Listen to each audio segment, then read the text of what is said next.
What's going on, folks? We're going to be moving into Chapter 6 things. We're going to be talking about Chapter 6 lectures. So this week, I think all of your homework is on Chapter 5 stuff, which is talking about the genetics and Mendel and his P's and then the DNA and the RNA and all of that stuff, the stealing the cookbook kind of thing that we talked about last time.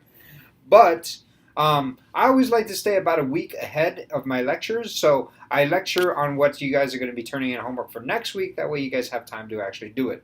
Sound good? So we're hitting chapter 6 stuff, and then this can be a touchy subject for some people. Some people, the lectures that I might have might differ a little bit from what you're being taught at home. And what I can say about that is this: I, for one, am not completely like you have to know this as complete truth and absolute, like this is the most important thing of your science and all of that kind of stuff.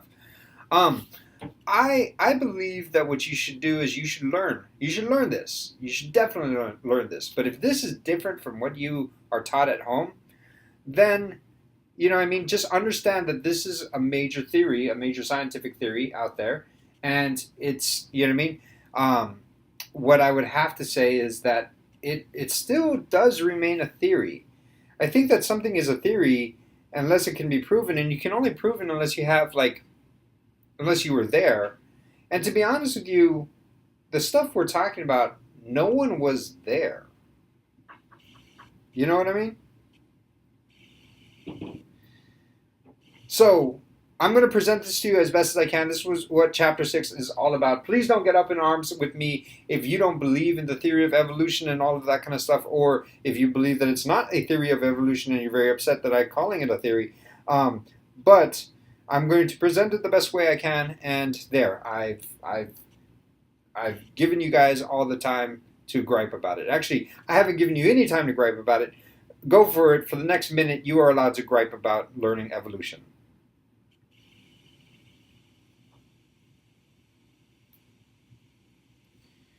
Okay, it doesn't look like you guys are doing much griping, and that's fine. All right.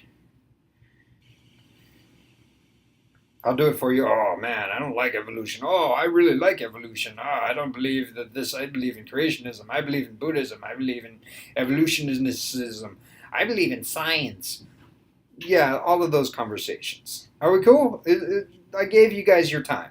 All right, moving on. So, what is the fossil record? The fossil record is all right. This this class or this chapter starts off with talking about on your way to school you must have seen an oak tree or a robin, and you look at the feathers inside of that robin and you realize that these things don't really change. It almost seems like it's the same thing and they never change. But if you were to look at it under the microscope of millions of years of time, you would find that there are general changes over time. And we get this stuff through what we call the fossil record. Now, the fossil record consists of all the fossils ever discovered on Earth. To be honest with you, it ain't much. I don't think that the fossil record is completely huge. You would think that it's huge, but think about this. There's a lot of Earth. And the only time you'll discover a fossil if you're careful enough not to break it with the tractor that you're using, or backhoe, or whatever it is that you're using to dig up all of this stuff. And if you realize that, hey, there might be a fossil there, you probably broke part of it already, then you'll call up the scientific community and they'll send in their fossil diggers and all of that kind of stuff and find those things. So I would definitely have to say that like 95% of the fossils are unfound. Only maybe a 5%, maybe not even that. I would definitely not even say that much. Like a 1% of the fossils that we have that we can see and hold and touch are actually the fossils that are down there. I would say there was much more. So it contains millions of fossils that represent many thousand species, and most of these species no longer live here on Earth. This figure right here is a giant turkey. It is known as the Titanus. It did not get sunk by an iceberg, nor did it carry Leonardo DiCaprio. Of course, you guys don't know any of that those references because you guys are still too young. But this fossil, this bird was huge. All right. The fossil record is enormous, yes, but it still is incomplete. We only have a small fraction of all the organisms that have ever lived on Earth. So, how do fossils form, you may ask? Well, there's many different ways. Fossils can form all right, so you've got the animal that dies. Giant turkey dies on Thanksgiving, right? Then other animals like vultures and, vicious rabbits and I don't know, whatever, like velociraptors, they come and eat the meat, but they don't eat the bones or the shells or the teeth or the hard parts of the thing. They just eat the meat. And the ants, yeah, they eat the meat. But they don't eat any of the inedible stuff because, well, it's inedible, so they don't eat the claws and the shells and the bones and the teeth and the beak and all of that kind of stuff. But these hard parts will mostly break down over time. All the fossils that you see in the museum are pretty much not the original material of the bone. What you're seeing is like a casting of that piece. So what happens is, one way of fossil formation is called mineralization. Mineralization happens when a body is buried under mud and the sediments in the river and other sediments in the river or stream. The minerals in the water, what will happen, it will go into the bone and replace a lot of the organic material, the original organic material, and harden into a rock. So what's happening is you don't actually have the actual pieces of bone, but you have a rock that is being casted into the bone, which is kind of like a cookie cutter. So you don't have the original cookie cutter, you just have the cookie that was formed in the cutter. I don't know if that analogy was way too simplified and it just didn't make any sense. Did that make sense to you?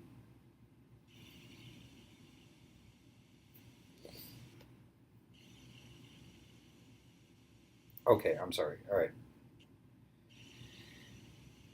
I don't know what we're talking. You lost me so much that I'm so confused. All right, so check this out. What happens is you've got bone or wood, and what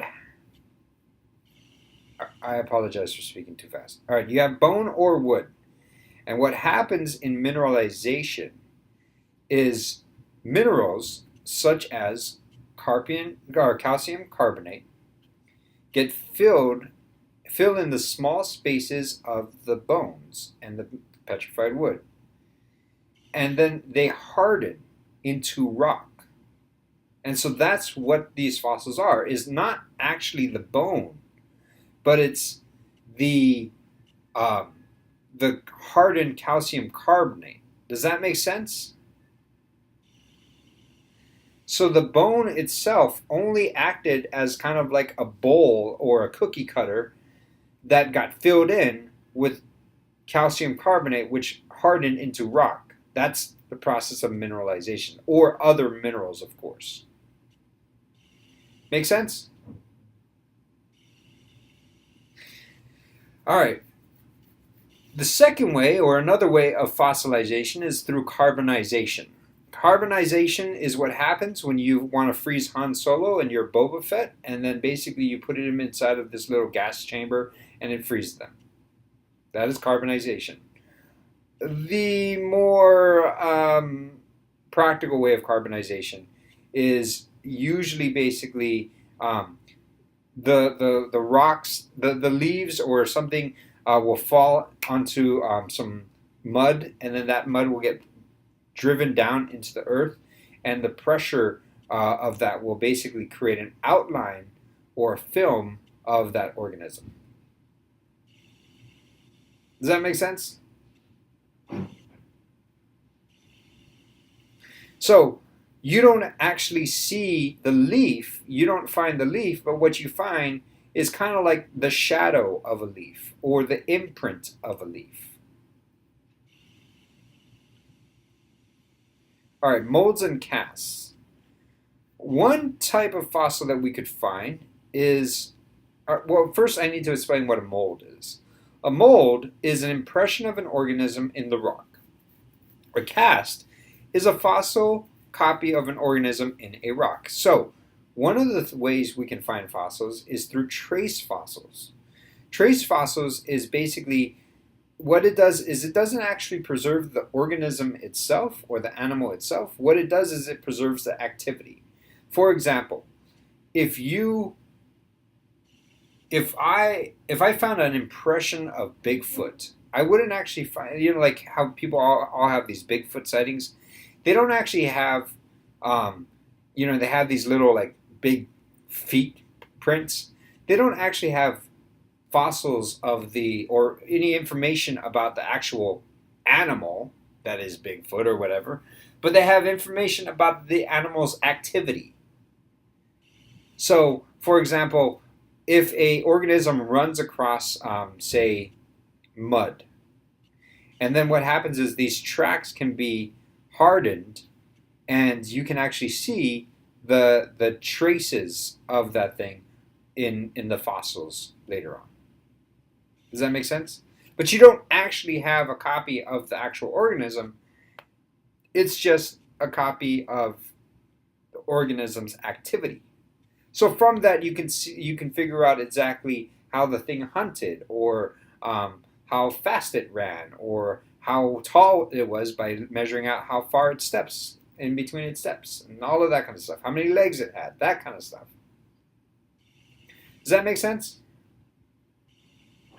Now, I told you that for the most part, fossils are not actual bones, the actual bones of the dinosaurs. They are just cast or mold or rock or whatever. But in very rare cases, we actually do have the original material. For example, mammoths frozen in ice, or saber-toothed cats that are preserved in the La Brea tar pits inside of Hollywood, California. Or, for example, insects that may be encased in amber. I don't know if you've seen the original Jurassic Park, but that's kind of the idea that they had.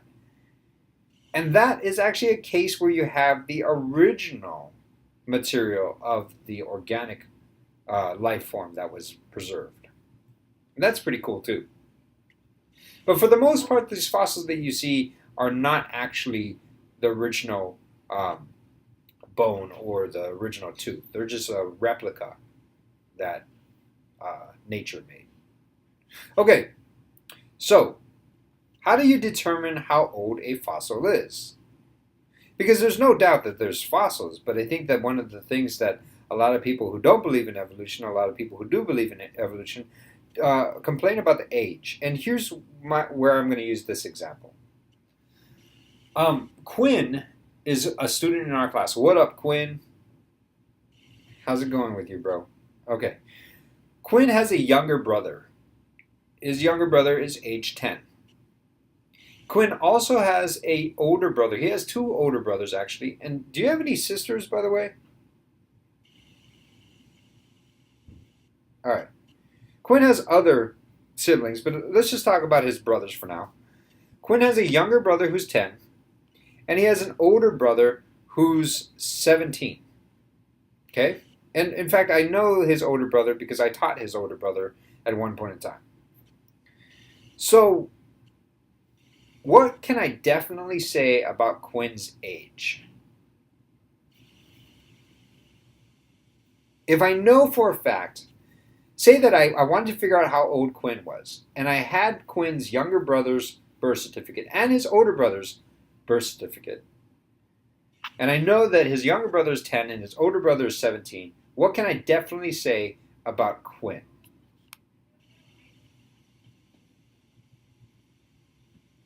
Well, I can say, yeah. I can look at his brother's birth certificates and determine that he's cool and in 7th grade. No, my friends, come on.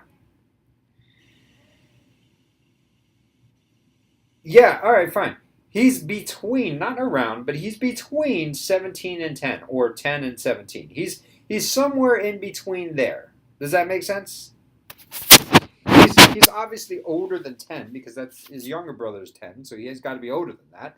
And he's younger than 17. Now, he could be 10 exactly. Maybe he was a fraternal twin, and he was a maybe he was a fraternal twin, and he was born just before his younger brother. He could be 10. He could also be 17. But as I know that he's in between those two. He's definitely not 18, and he's definitely not 9 or 8 or whatever. We cool? And that made sense to you, right? Does that make sense? All right. So here's what we can do. We actually can't use any of these this age dating technique on a lot of these fossils, but what we can do is we can figure out the age of stone slate that is inside of these fossils, um, inside of the Earth. And for that, we use this thing called absolute age dating. And basically, we look at the radioactive decay of carbon isotopes inside of rocks and how they changed over time. And then we can actually get a clock to figure out exactly how old the rocks are. And then we said, oh, okay, well, the fossil that we're interested is in between a rock that is 520 million years old and 545 million years old. Therefore, the rock or the fossil must be around 530 million years old or something like that. Does that make sense? So we can't actually date the dirt that's down there, but we can date the stuff before it, and we can date the stuff that is younger than it, and date the stuff that is older than it, and say, well, if it's in between there, then it must be about this age. Just like I could guess that Quinn is about 13 or 12, because he's in between his 10 and 17-year-old brother. It, of course, is an estimation, and it's not exact. I mean, I can't tell you that he's 13 years, 4 days, and 2 months and 4 days. I couldn't tell you exactly what it is, but I can tell you he's in this ballpark.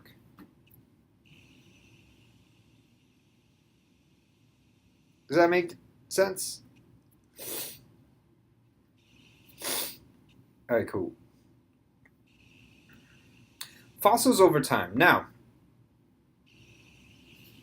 how old do you think the Earth's oldest fossil is? Well, one of the fossils that we've found that we actually have in our possession is 3.4, or at least according to our measurements, is 3.4 billion years old. But you can't see it because it's a unicellular organism that can only be seen under a microscope. We do have fossils that you can see without any microscope, and those are about 565 million years old. We've broken up time into time scales, and the reason for that is because it's hard for us to keep track of all these millions and billions and cajillions years old. So what we decided to do, and by we I mean scientists, I didn't necessarily say all of us as in we as in humanity, but as what scientists have done is they've broken up the geological time scale into 4 different eons, and an eon is a long period of time. And I'm going to do terrible at pronouncing these things, but you've got the Hadean eon, the Archean eon, the Proterozoic eon, and the Phanerozoic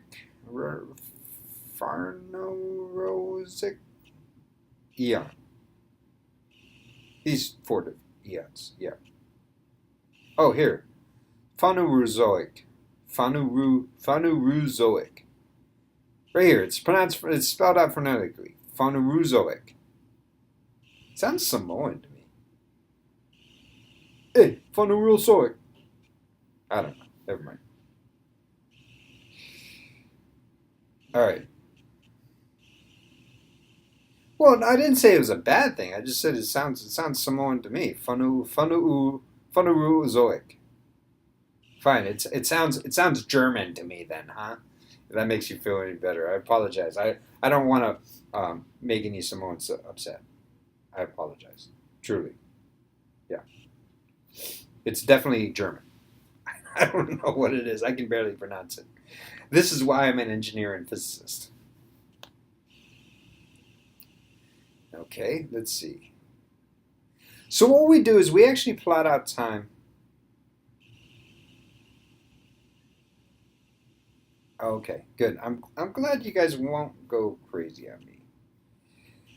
We divide time into these little, like we say, all right, here's the number of species or genuses that are present in this time scale, and this is how many millions of years ago.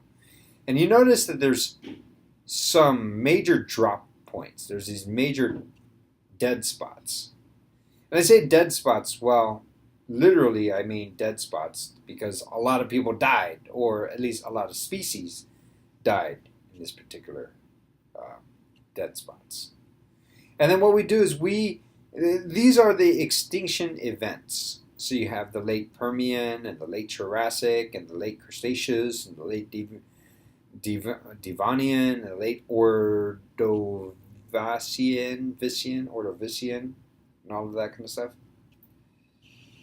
So what we did is we basically divided time into these particular extinction events, and an extinction occurs when the last of an individual organism dies. Now, in all of these, not all the organisms died, just a good amount of them. Like this one looked like particularly devastating. Also, this one, the late Cretaceous, man, that looked like a lot of species got wiped out. So, what causes these environmental changes? What causes these big extinctions? Well, one extinction can occur from a quick change in the environment. For example, a giant volcano erupted or a meteor impact, and it basically threw all of this black dust into the air and blocked out the sunlight for many years, and this could cause major changes in photosynthesis, and that could be a big problem. And photosynthesis, basically what makes plants grow, what basically is what the chickens eat, and the chickens is what we eat, and so basically everything dies. Or gradual change. Not every extinction event happens over a dramatic, like huge event that is catastrophic or whatnot. For example, you could have an extinction event that happens over many, many, many, many, many years. So, like if the sea levels change, that doesn't happen like all of a sudden. Like tomorrow, all of a sudden, the sea level is 10 feet higher. That happens over a long period of time. But then over the long period of time, the animals that didn't adapt to the changes basically became extinct.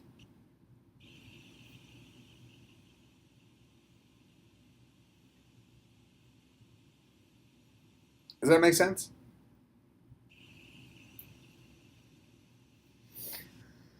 And that, my friends, is the finish of the class. I think on Wednesday we have a lab, and we're going to be covering, I believe we're going to be covering natural selection on that one. Lab. No! Why? What's wrong with lab?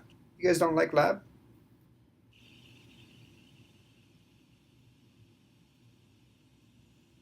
No, no, no, no. Like lab this Wednesday. There's a lab this Wednesday. Come on, you guys. The lab with the sea urchin fertilization, that was actually kind of fun. As soon as I begin to mention, you guys are like beginning to be finished. You guys are like, all right, I'm out. Peace out. Okay, fine, fine. This lab that's coming up on Wednesday is it's not going to be weird. It's not going to have any kind of gametes inside of it. I think, let me double check. I'm going to double check right now. I think what we're using is straws and paper.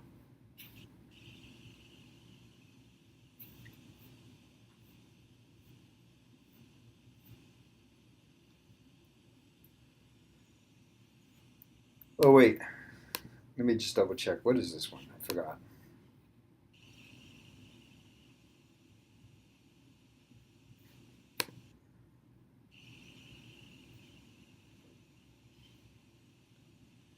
Oh, no, we're going to be using beans and petri dishes.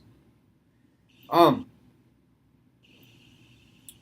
Yes, you're going to have to be doing this one on your own, but you guys can do it in class with me and then basically input all of your data on your own.